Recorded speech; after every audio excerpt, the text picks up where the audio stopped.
우리 성경 보겠습니다. 요한복음 1장 1절서부터 5절까지 제가 있습니다. 태초에 말씀이 계시니라. 이 말씀이 하나님과 함께 계셨으니 이 말씀은 곧 하나님이시니라. 그가 태초에 하나님과 함께 계셨고 만물이 그로 말미암아 지은 바 되었으니 지은 것이 하나도 그가 없이는 된 것이 없느니라. 그 안에 생명이 있었으니 이 생명은 사람들의 빛이라. 빛이 어둠의 빛이 돼 어둠이 깨닫지 못하더라. 아멘. 우리가 이제 신약의 역사를 100년의 역사로 잡아요. 그래서 보통 신약 100년에서 30년 이렇게 30년 이렇게 세 개로 3등분을 하거든요. 그래서 이제 첫 번째 30년의 역사는 우리가 잘 알다시피 예수님의 사역. 그래서 우리가 성경에서 보면 마태, 마가, 누가, 요한복음 이렇게 복음서라고 하는 거. 근데 사실은 이제 예수님이 사시면서 행동은 있었지만 복음서가 기록되어졌던 것은 약 60년 되거든요. 그리고 두 번째는 이제 예수님이 부활승천하신 다음에는 사도들의 행전, 그래서 사도행전을 얘기하잖아요. 사도들의 역사. 그래서 그 사도들이 모두 다 순교를 당해요. 그러고 나서 이제 예수님이 돌아가시고 나서 한 100여 년의 역사의 후반부는 누가 기록을 하냐면 우리가 잘 알고 있는 사도 요한이. 그래서 그때 사도 요한이 요한복음도 쓰고 요한 1서, 2서, 3서 그리고 요한계시록도 그때 쓰는 거거든요. 그래서 어찌 보면 우리가 이제 마태, 마가, 누가복음은 공간복음이라고 얘기를 하잖아요. 그건 뭐 공통된 관점을 가지고서 성경이 기록이 되어져요. 반면에 이 요한복음은 조금 달라요. 요한복음은 앞에서 마태, 마가, 누가가 기록했던 거하고 내용이 조금 다르게 분명한 이유와 목적을 가지고서 썼어요. 그래서 오늘 성경에 요한복음을 썼던 목적을 기록하고 있는데 요한복음 20장 31절을 보시면 오직 이것을 기록하면 요한복음을 기록하는 이유는 예수께서 하나님의 아들 그리스도이심을 믿게 하려 합니다. 또 너희로 믿고 그 이름을 힘입어서 생명을 얻게 하려 합니다. 이렇게 두 가지 목적이 분명해요. 하나는 예수님이 누구냐? 예수님은 하나님의 아들 그리스도다. 하나님의 아들 그리스도다. 이건 너무너무 중요한 거예요. 왜냐하면 우리가 사복음서를 볼 때에 예수님이 이 땅에 살면서 수많은 이적들을 행하시거든요. 그래서 죽었던 자를 살리셨다, 병든 자를 고치셨다, 오병이어의 기적을 이렇게 이런 사건에다가 초점을 맞추지만 사실은 사복음서는 딱 한 가지를 이야기하고 있어요. 그게 뭐냐면 예수, 그는 누군지 아니? 예수, 그가 누굴까? 이 고민이거든요. 그래서 예수님이 묻는 거예요, 제자들에게. 너희들은 나를 누구라고 하느냐? 그런데 이 누구라고 하느냐, 너희는 나를 누구라고 하느냐, 우리는 다 하나님의 아들 예수 그리스도 주시라고 고백하잖아요. 1세기 때는 이 고백이 안 나왔던 거예요. 그래서 성경은 이렇게 기록해요. 어떤 사람은 엘리야라고 이야기합니다. 어떤 사람은 죽었던 세례 요한이라고 이야기합니다. 근데 너는 뭐라고 하니? 라고 이야기할 때 베드로가 주는 그리스도시요 살아계신 하나님의 아들입니다 라고 할 때 주님이 기뻐하셨던 거예요. 왜냐? 이 고백이 나오지 않는 거거든요. 그러니까 우리가 성경을 볼 때 오늘날은 우리는 너무나도 익숙하죠. 예수 너무 익숙해요. 그분 그리스도 너무 익숙해요. 그러나 오늘날 유대인들은 예수 그리스도를 메시아로 믿나요? 안 믿나요? 안 믿거든요. 지금도 선지자의 일부분이라고 생각을 하잖아요. 그것처럼 예수가 누구냐, 예수가 메시아라고 하는 그리스도라고 하는 사실은 너무나도 중요한 사건이거든요. 그래서 이것을 믿게 하기 위하여 무엇을 했다? 요한복음을 기록했다. 그러니까 우리가 이제 요한복음을 오늘부터 시작하는데 요한복음이 다 끝날 때 우리 안에는 주님은 누구냐, 예수님은 누구냐, 하나님의 아들이시고 그분은 이 땅에 오신 그리스도 메시아입니다는 이 고백이 우리 안에 있기를 소망을 합니다. 그리고 이것을 믿게 하심을 통하여 왜 이걸 자꾸 믿게 하느냐? 한 가지 때문에. 그 안에 뭐가 있다고요? 생명이 있다 이거예요. 생명. 그래서 영생이라고 하는 거. 우리가 생명을 얻는다 그랬잖아요. 예수 믿으면 구원을 얻어요. 구원을 받는다고 할 때 구원이 뭐냐? 구원이 뭐냐? 영원히 사는 거. 성경은 그렇게 얘기하지 않아요. 구원이라고 하는 것은, 영생이라고 하는 것은 하나님과 그 예수 그리스도 이 땅에 보내셨던 그 예수를 아는 것, 이게 구원이라고요. 그러면 이게 왜 생명이고 이게 왜 구원인지에 대해서 우리가 요한복음을 통해서 다 깨달으시기를 축복을 드립니다. 그래서 오늘 요한복음은 하나님의 아들 그리스도를 믿게 하고 생명을 주기 위해서라고 얘기를 하는 거죠.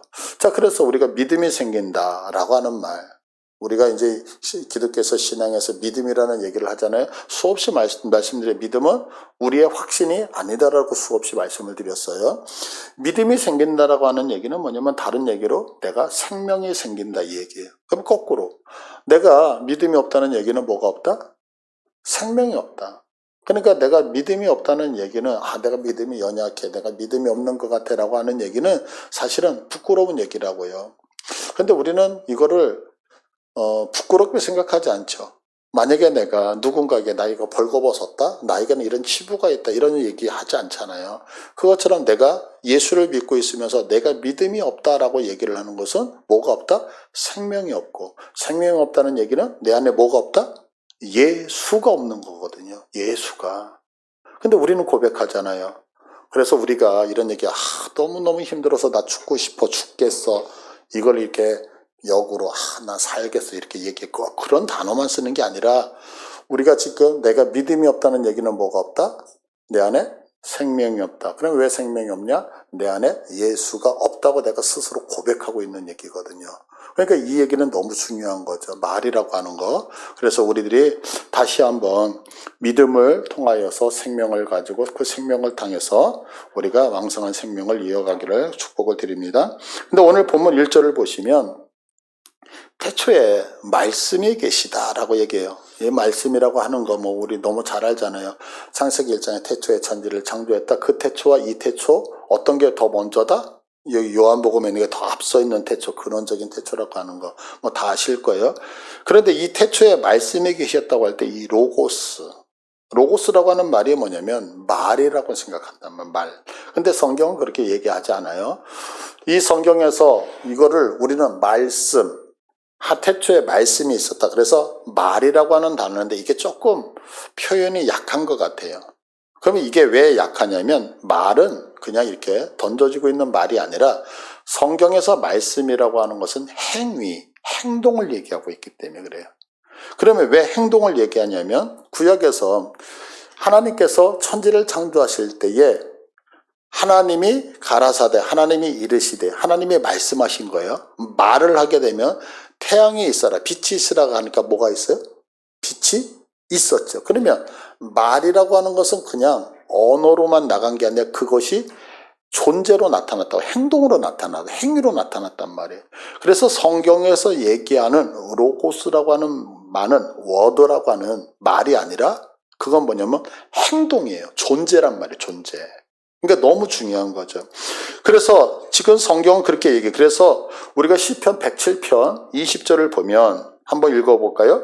그가 그의 말씀을 보내어 그들을 고치고 위험한 지경에서 건지시는도다. 자 보세요. 말이라고 하는 건 보이지 않잖아요.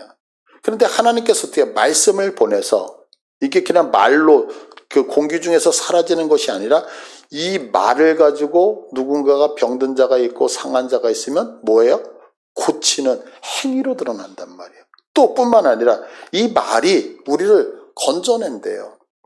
그래서 이제 우리는 그 외경이라고 얘기를 하거든요. 그래서 이제 우리 성경에는 없어요. 우리 성경에는 없지만 이제 그 천주교인들이 가지고 있는 성경이 있죠. 여기에 보면 솔로몬 지혜서라고 하는 게 있어요. 외경으로.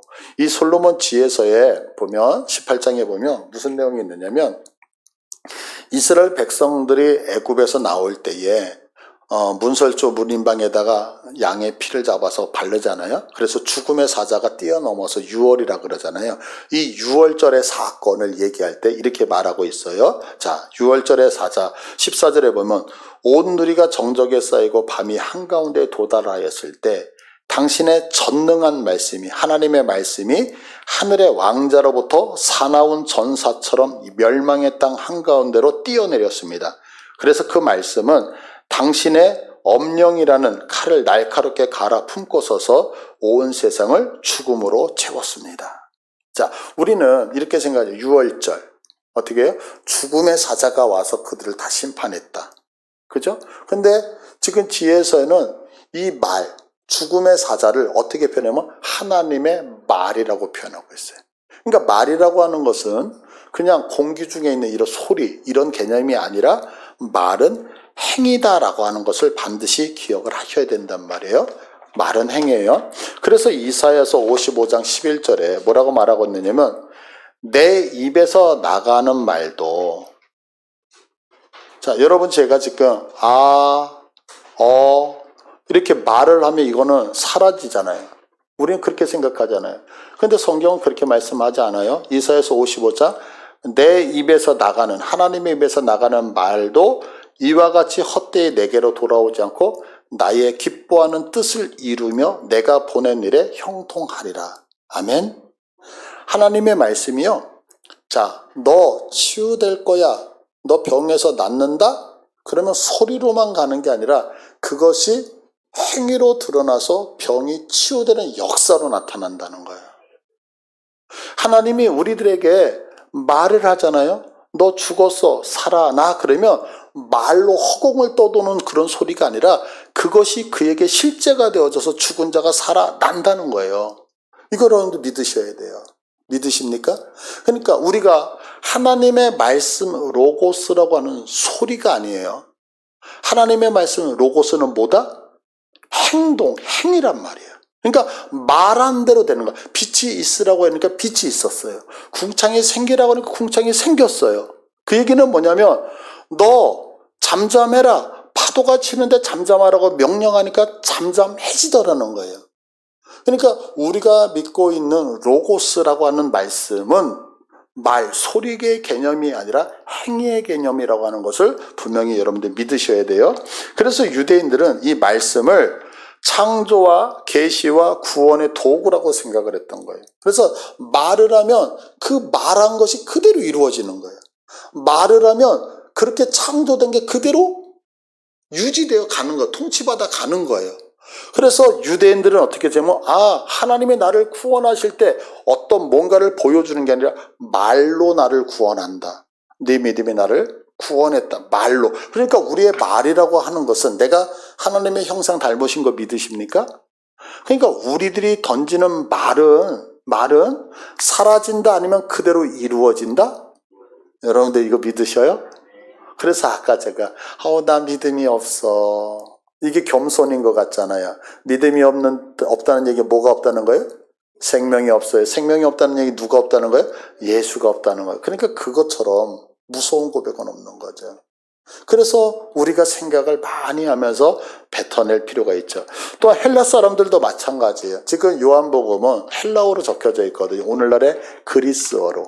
그러면 왜 이렇게 그리스어로 쓰면서 태초에 하나님이 계셨다 이렇게 가지 않잖아요. 왜 태초에 말씀이 있었느냐, 이렇게 로고스가 있었느냐, 헬라어로 썼느냐면 헬라 사람들도 우주의 질서를 유지하고 움직이는 최고의 원리가, 동인이 말에 있다고 봤기 때문에 그런 거예요. 그러니까 말이라고 하는 것은 내가 어떻게 뱉어내야 되느냐에 따라서 달라지는 거예요. 그래서 이제 이것을 해석했기 때문에 우리가 전에 제가 이제 좀 부정적으로 말씀드렸지만 조엘 오스틴 목사님 같은 경우 내가 입술로 긍정의 힘, 그래서 뱉어낸 대로 그대로 된다. 뭐 이렇게 얘기했던 게 이런 근거 때문이거든요. 그러니까 우리 예수 믿는 사람은 말이 항상 창조적이어야 되는 거예요. 믿으시죠?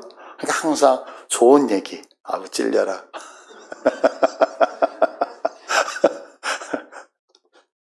우리 전사님 제일 기뻐해요. 그러니까 좋은 얘기, 창조적인, 왜 말이 그래요? 그래서 로고스가, 이 하나님의 말씀이 로고스가 우리의 머리에 있으면 머릿속에서 안 나와. 그럼 뭐가 돼요? 세계관이 되는 거예요. 사상이 되는 거예요. 근데 이게 입술로 뱉어져요. 그러면 언어가 되어지는 거죠. 또 이게 언어로 뱉어져서 말대로 나타나게 되어지면 이게 존재가 돼요. 창조가 되어져요. 그리고 그것이 움직이면 그게 뭐가 되냐면 생명이 되어진다고요. 그러니까 우리가 뱉은 것들이 현실로 일어나서 역동적으로 움직이잖아요. 네가 축복을 받아라. 그가 축복을 받으면 왜 축복을 받느냐? 그게 우리의 생명이 되어져 있기 때문에. 그러니까 말은 되게 중요하다는 것을 얘기를 해요. 그래서 우리가 하나님의 말씀을 부여잡는다는 것은 그 말씀대로 이루어짐을 부여잡는다는 거예요. 그러니까 여러분들 내가 내 인생 속에서 어떤 사건을 만들기를 원한다. 그러면 무엇을 부여잡으셔야 돼요? 하나님의 언약의 말씀을 내 것으로 부여잡으시는 거예요. 왜? 말씀하신 대로 이루시니까. 이것을 가장 잘했던 사람이 누구냐면 고아의 아버지라고 하는 그분. 갑자기 요즘 왜 이름이 기억이 안 나죠? 그분이 그러잖아요. 우리 하나님의 어떤 고아의 아버지시라고 하는 말씀을 부여잡고 그래서 기도하잖아요. 그래서 어떻게 기도해요? 빈 접시 아침에 빵이 다 떨어진 거예요, 아이들한테. 그런데 아이들한테 빵이 떨어졌는데 성경을 딱 펴놓고 그 본문을 찾아서 읽잖아요. 하나님이 고아의 아버지신데 오늘 먹을 게 없어요. 그런데 하나님이 채워주실 것 같아요. 그래서 아침에 빈 접시를 다 돌리잖아요, 아이들 앞에. 그러니까 자, 우리 식사 기도하자. 그러니까 아이들이 아니 먹을 게 없는데 식사 기도하자니까 너무 이상한 거죠. 그런데 하나님 먹을 거 주셔서 감사합니다 하고 기도를 딱 마쳐요. 그런데 갑자기 초인종이 띵동 울리잖아요. 그리고 밖에 나갔더니 그 빵집에서 빵이 배달돼 가지고 와가지고 따뜻한 밥을 먹었다. 뭐 이런 간증들 하잖아요. 그게 왜 그러냐면 5만 번의 기도에 응답받았던 그분, 아직도 기억이 안 나네요. 있어요. 왜냐면 말씀이 이렇게 나타나기 때문에. 그러면 왜 말씀대로 이루어지느냐? 이 말씀이 그대로 이루어진 거 믿으시죠? 그럼 왜 이루어지느냐? 그게 1절에 보면 이 말씀이 누구와 함께 계셨다? 하나님과 함께 계셨기 때문에. 그러면 하나님과 함께 있었다는 것은 하나님과 동일하다 이런 뜻이 아니거든요. 이게 뭐냐면 독립적으로 있었는데 독립적으로 함께 존재하고 계셨다는 거예요. 그런데 성경은 계속 이 말씀이 하나님과 독립적으로 있으면서 이분도 누구였다? 이 말씀이 하나님이었다 이렇게 얘기를 하는 거죠. 그러니까 로고스는 분명 독립적 존재인데 왜 하나님이시냐? 자, 이거 이제 우리가 이해하기 위해서 조금 어려워도 삼위일체에 대해서 조금 확인을 해야 돼요. 근데 이제 삼위일체를 우리가 확인할 때에 꼭 조심하셔야 되는 게 있어요. 이게 뭐냐면 저 어렸을 때 이렇게 배웠어요. 저 어렸을 때. 근데 이게 잘못된 사상이에요. 어렸을 때. 그게 뭐냐면 아직도 기억나요. 왜냐면 저는 어렸을 때도 이런 생각, 어제 이제 저희 아버지가 참 귀한 자료를 저한테 주셨어요. 그게 제 초등학교 통지표가 있더라고요. 통지표가. 근데 이제 제 방을 정리를 하다가 이렇게 서류 봉투가 있으니까 그거를 이제 우리 권사님이 버리려고 하다가 그 안에 혹시 뭐가 있나 보다가 제 통지표를 본 거예요. 그러더니 저보고 이러더라고요. 목사님 공부 잘하셨네. 아니, 초등학교 1학년 때 공부 못하는 사람이 어디 있어요? 그렇잖아요. 근데 그 자료에 뭐가 있느냐면 85년도에 교회에서 나눠줬던 수첩이 있더라고요. 수첩이. 근데 그 수첩을 보니까 글씨를 되게 잘 쓴 사람이 하나 있어요. 보니까 제 글씨예요. 그 글씨가. 근데 거기에 이런 얘기가 있다고요. 사는 것은 죽는 것이다. 죽는 것은 사는 것이다. 거기에 85년도니까 85년도 수첩에. 그러면서 거기다 증명을 했어요. 어떻게 증명을 했냐면 이렇게 증명을 한 거예요. 자, 사는 게 죽는 거잖아요. 그럼 이거 같은 거잖아요. 그래서 이 죽는 거를 이제 이쪽으로 이양을 시키는 거죠. 그러면 사는 거 빼기 죽는 거. 그거는 제로.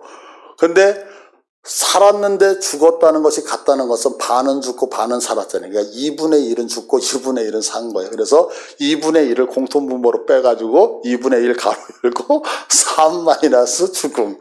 그래서 약분을 2분의 1로 양쪽으로 하니까 3과 죽음. 그래서 3 빼기 죽음은 제로가 돼요. 그래서 다시 이항을 하면 3과 죽음은 동일하다. 이렇게 증명을 해놨더라고, 거기다.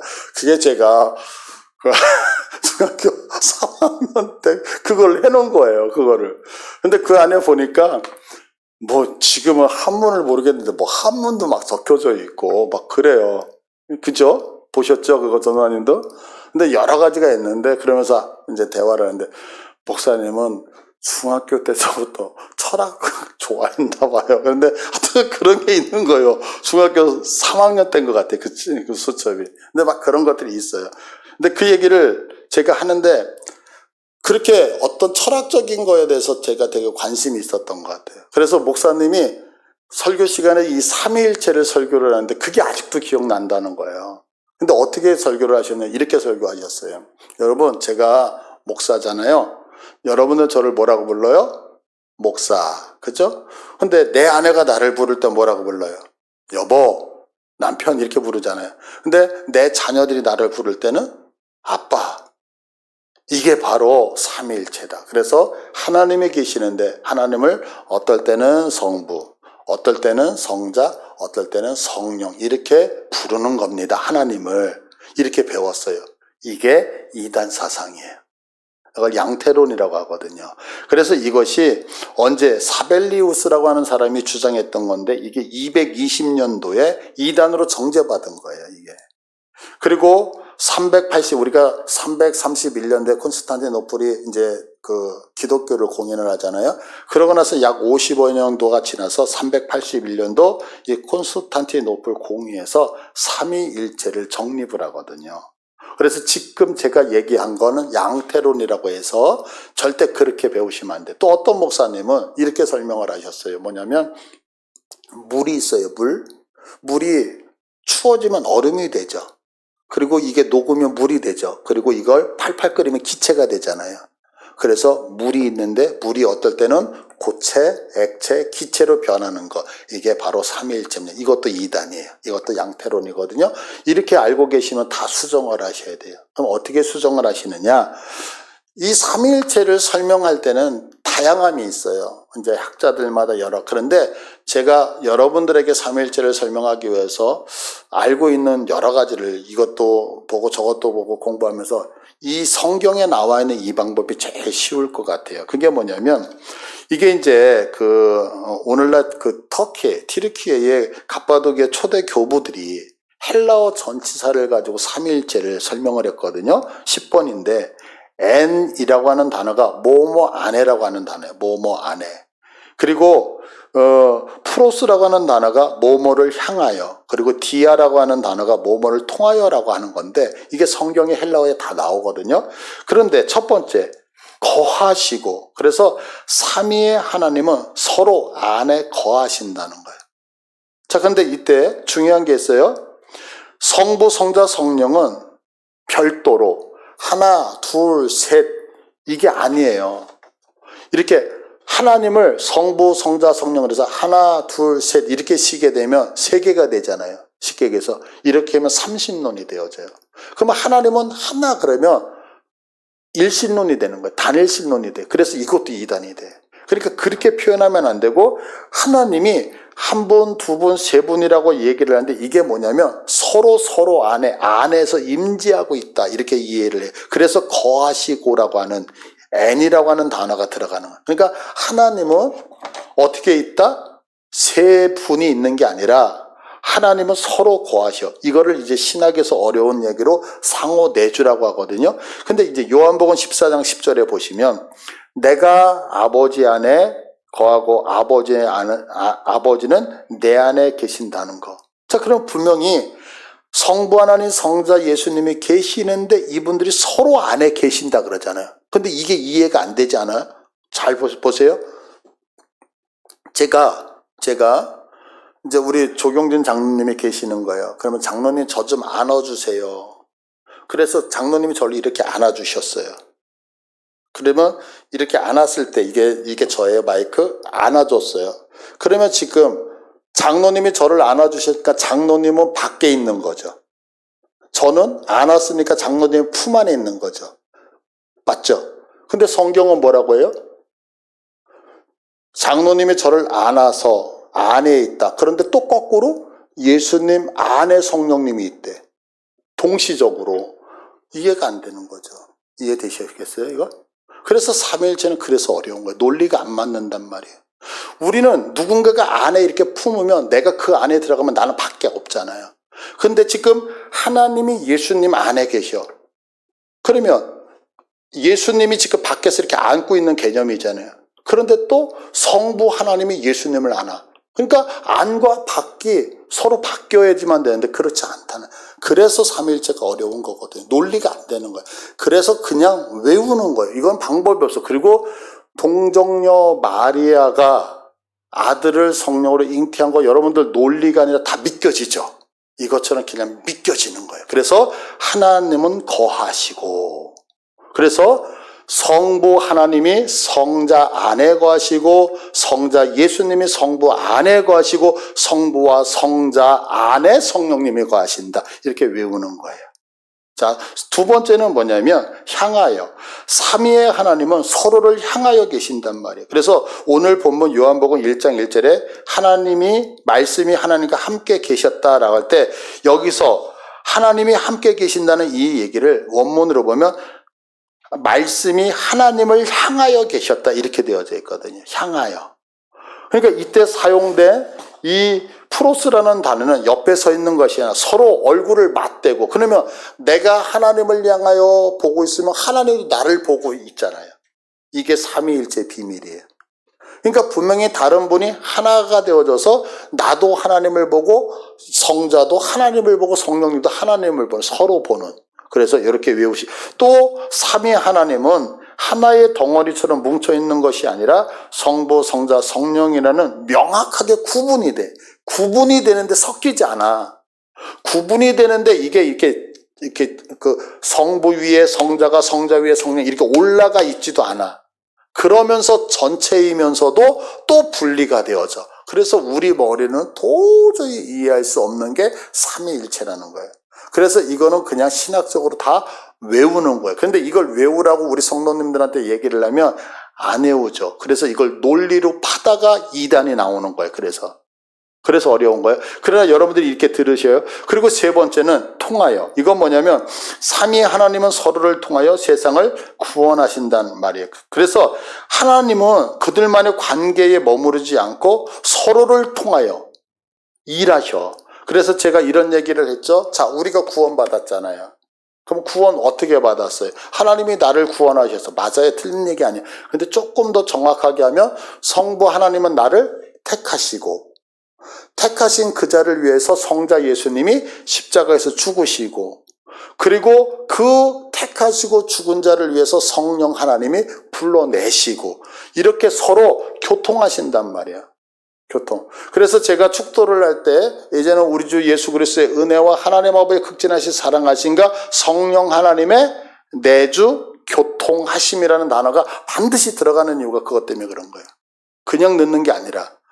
그래서 성경에서 통하여라고 하는다. 그래서 이 말씀을 부여잡으면 그 말씀이 이루어지는 것을 부여잡는 거잖아요. 말씀을 부여잡는다. 이루어져. 왜 이루어지냐면 바로 그 말씀이 누구시면 하나님이시기 때문에 그런 거예요. 믿으십니까?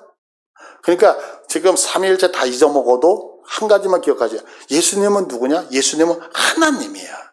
하나님이시니까 하나님이 뱉은 것은 이루어진다 안 이루어진다? 그대로 행위로 이루어지는 거예요.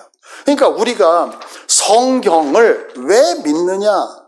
이 믿음이 나를 왜 생명으로 인도하느냐? 그 이유는 딱 하나예요. 이 성경은 사람이 썼다. 그러면 안 이루어지는 게 있죠.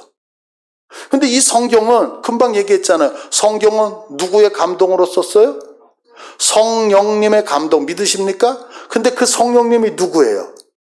설명은 잘못해도 분명히 하나님이잖아요. 그러면 하나님이 이것을 직접 썼다면 하나님이 말한 것은 행위가 되어진단 말이에요. 그러면 여기에는 1.1의 길에도 거짓말이 있다 없다? 절대 없어요. 절대 없어. 그래서 그 하나님에 대한 신뢰가 이것을 믿는 것이 어디로 가냐면 나를 구원하는 생명으로 연결된다. 이것을 요한이 지금 가르쳐주고 싶은 거예요. 왜? 사람들은 그 말을 믿는다 안 믿는다? 안 믿어. 우리 안에도 안 믿잖아요. 그래서 성경에서 계속 얘기하는 게 뭐냐면 어려워도 이 말씀이 왜 그대로 이루어지느냐? 그 말씀이 하나님이시기 때문에 이루어진다라고 말하고 있는 거예요. 자, 그러면 15번 보세요. 그럼 말씀을 왜 이루어지게 하시느냐라고 하는 거예요. 하나님의 말씀은 이루어지죠. 행위니까 이루어지죠. 여기가 믿으시죠. 그럼 왜 이루시려고 하시느냐? 4절을 보니까 그 안에는 뭐가 있어요? 그 안에는 생명이 있기 때문인가? 생명. 근데 생명이라고 하는 단어는 절대로 여러분 창조라는 말과는 뗄래야 뗄 수가 없는 거예요. 창조라는 말은 뗄래야 뗄 수 있다 없다? 없어. 이렇게 생각하시면 돼. 이게 사람은 악해서 100% 이해는 되지 않지만 우리가 어머니가 모태에서 자녀를 잉태해서 낳았어요. 근데 그 아이를 엄마하고 딱 떨궈 놓으면 그 아이의 생명은 보존된다 안 된다? 안 되죠. 그 아이는 엄마하고 있을 때만 엄마의 사랑을 통하여서 인간답게 자랄 수 있는 거죠. 이거 동일한 거예요. 하나님이 나를 창조했잖아요.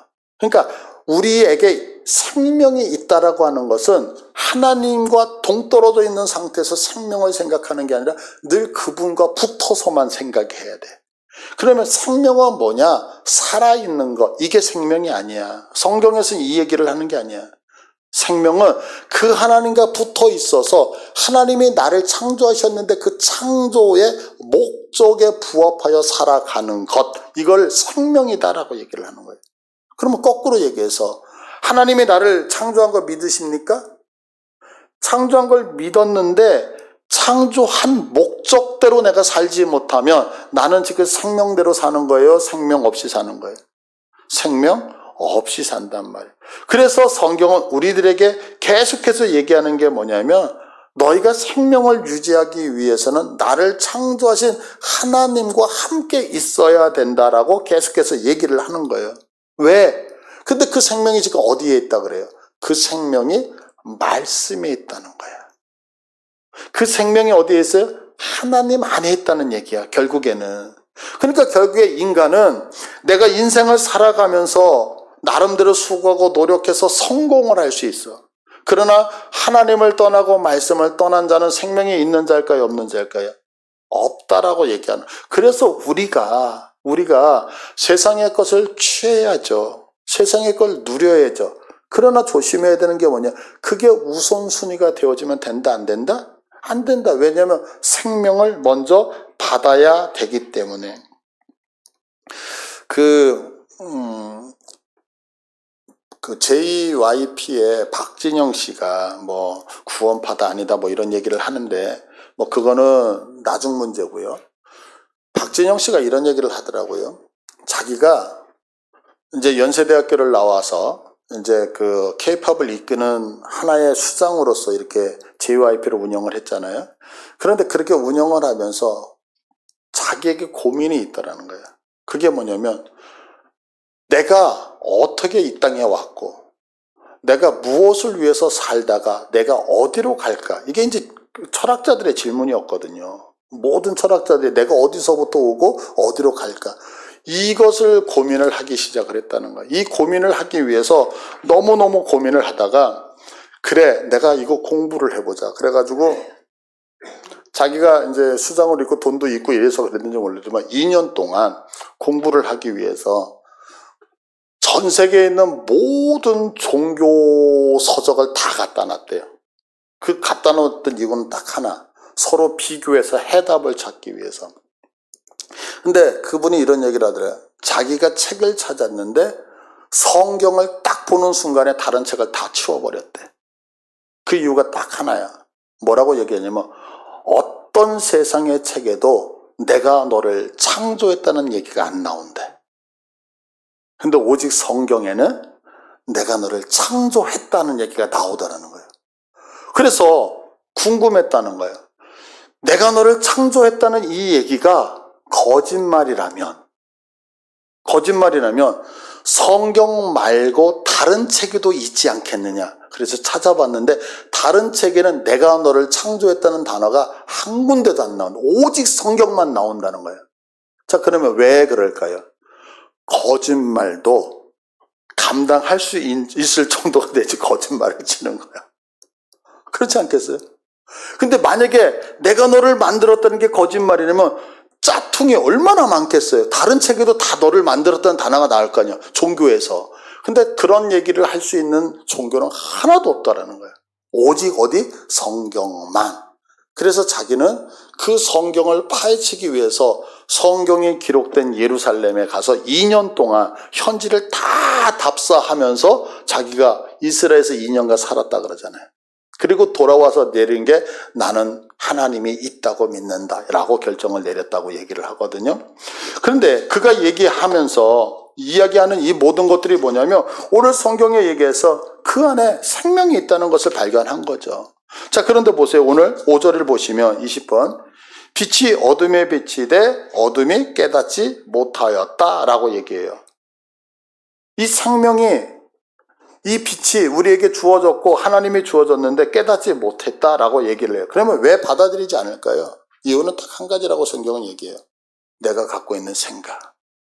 그래서 생각이 되게 무서운 거예요. 우리가 신앙생활하면서 왜 신앙이 제대로 하나님 앞에 안 쓰냐면 내가 갖고 있는 생각 때문이잖아요. 그래서 지난번에 우리가 8주간에 걸쳐서 2달에 걸쳐서 영적 전쟁을 공부할 때 마지막에 내렸던 것이 뭐냐면 우리의 가치관이 변화되지 아니하면, 그러니까 우리가 신앙생활을 하면서 여러분은 잘 생각하셔야 돼요. 뭐냐면 내 생각이 변하기 위해서는 내가 고민하고 내가 묵상해야 해서 바뀌나요?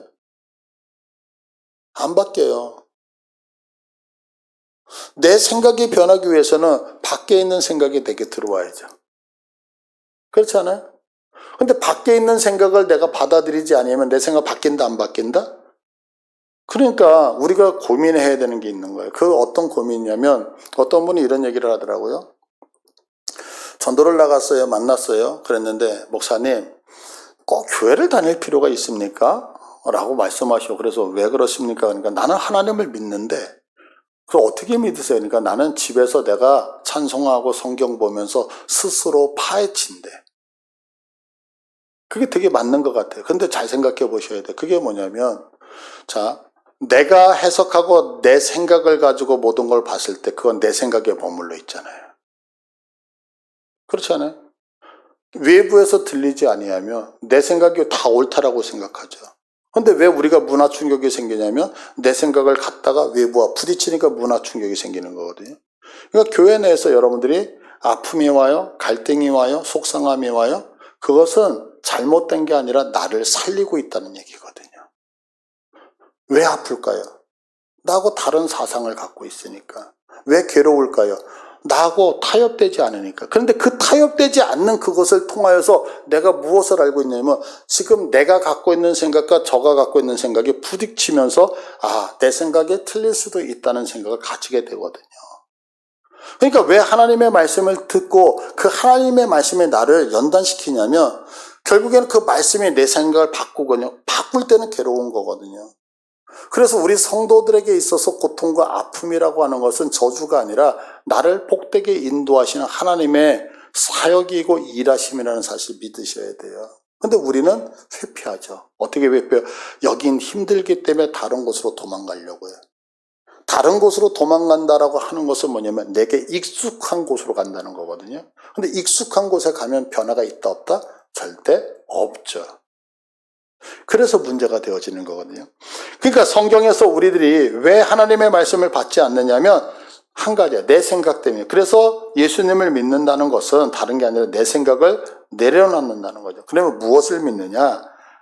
빛은 반드시 어둠을 이긴다는 걸 여러분이 믿으시길 바라요. 자, 이거 하나만 하고 마칠게요. 여기 제가 이렇게 촛불을 켜웠어요. 불을 다 끄고 촛불을 딱 켜면은요. 촛불을 켜는 순간에 이렇게 어둠은 싹 사라지잖아요. 그죠? 촛불을 켜는 빛이 있으면 어둠은 사라져요. 그러니까 이 빛이 화가 난 거예요. 자기가 쫓겨나니까. 그래가지고 빛이 더 어두워졌어. 더 새카매졌어. 그러면 이 촛불이 흐려질까요? 더 어두워지면 어두워질수록 이 촛불은 점점 환해지는 거예요. 이게 빛의 역할이에요. 오늘 성경에 많은 단어들 중에서 왜 빛이라고 하는 단어를 썼냐면 생명과 빛을 연결시켰냐면 하나님의 말씀이라는 생명이 들어오면 내가 걸어가야 될 길을 보여준다는 거예요. 근데 내가 걸어가야 될 그 빛이 뭐냐?